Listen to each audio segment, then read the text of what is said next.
Yeah, Puss and Boots, because it was like that. Yeah, true. Yeah, very true. And they also leave the boots too. Yeah, Puss and Boots, correct. And that was Antonio Banderas who had that. My good God. Thank you so much for coming today, my good friends. And we're recording, we're on the record. So, like I said, first I'm just going to explain what we did, the dissection that you guys have done so far in the back muscles. So we started right here with the clavotrapezius, right? Where you have the levator scapulae going on there. So we picked on that, and then when we made sure we had separated the trapezius from the levator scapulae, we then went over here, and as you get towards the middle of the neck, you kind of cut a little bit of muscle, but you can see a clear white line going up here, and then you kind of cut a little bit of muscle, then all of a sudden the connective tissue separating the acromiotrapezius from the other acromiotrapezius comes, and then you cut through the middle of that connective tissue, okay, that's what we did, and then you freed first just the uh, uh, trapezius from there like this, and this one was attached. You see, when I did that, this one remained attached to the spinal trapezius, correct? Then you come back again to the same location, and then you free this. Now that you've freed this muscle first, okay? So then you come back and you free this, and then I told you here where you have the spinal deltoid meeting with the acromiotrapezius plus the spinal trapezius is going to have a tough connective tissue, correct?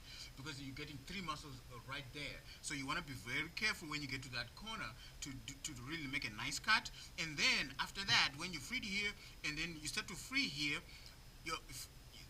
again, the spinal trapezius is partially covering the latissimus dorsi. Do you see the impression of the spinal trapezius over there, right? So what you don't want to do is go ahead and cut both of these like that. No, you don't want to do that.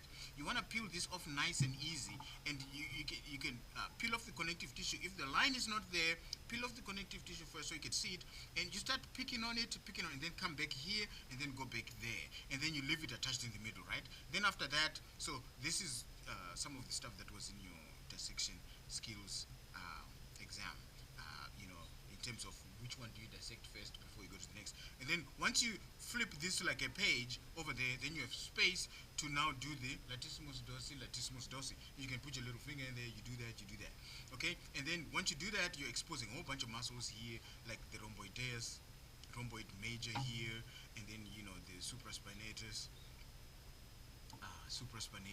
and then you see the spine of this scapula, and then the infraspinatus, and then of course the teres major, and then you do that, right? So that's what we've done so far. That's what I gave you time to do.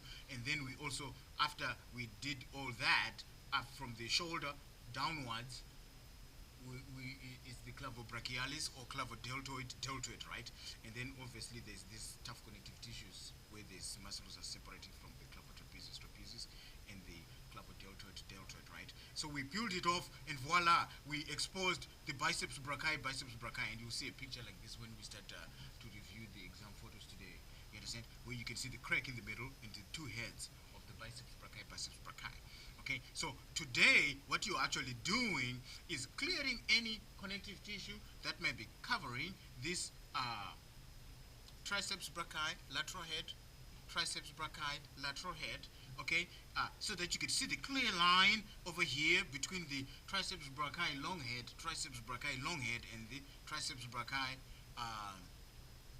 lateral head. Thank you so much, my good. And triceps brachii lateral head. And then over here, this is what I said, on the other side, on the left side, the triceps brachii lateral head is partially covering the brachialis. So you want to also make sure the connective tissue is off. So the brachialis, by the way, is the one that is connected to the brachioradialis, the only forearm muscle that we do, correct? And then obviously the brachialis separated here from the biceps brachii over here. You can see the crack between the two heads of the biceps brachii, right? So you want to make sure you are doing a clean separation. Do you see how my brachialis has no cuts on it? Okay, when after I make sure I separate this line, and then I would put I put it underneath like that, being just so that I make sure I'm only cutting this. You understand? You don't want to go deep and cut that, but it's so deep that you couldn't even make that mistake if you try. Okay, so but you still need this as a guide so that at least the muscle is extended up. Then you cut with your blunt end towards the cat, because if your sharp end is, it could nick some of these guys. You see what I'm saying? So you don't want to do that. So you do that, and then you cut this, you just sort of in the middle. You know, the triceps brachial lateral head, triceps brachial lateral head. When you're done with this, then you can come back and try to finish up some of that, but not before you do this. Okay? Because I want to see how you work in different areas of the. This was the easiest part actually. You understand? So you want to make sure you do that so you can get the point.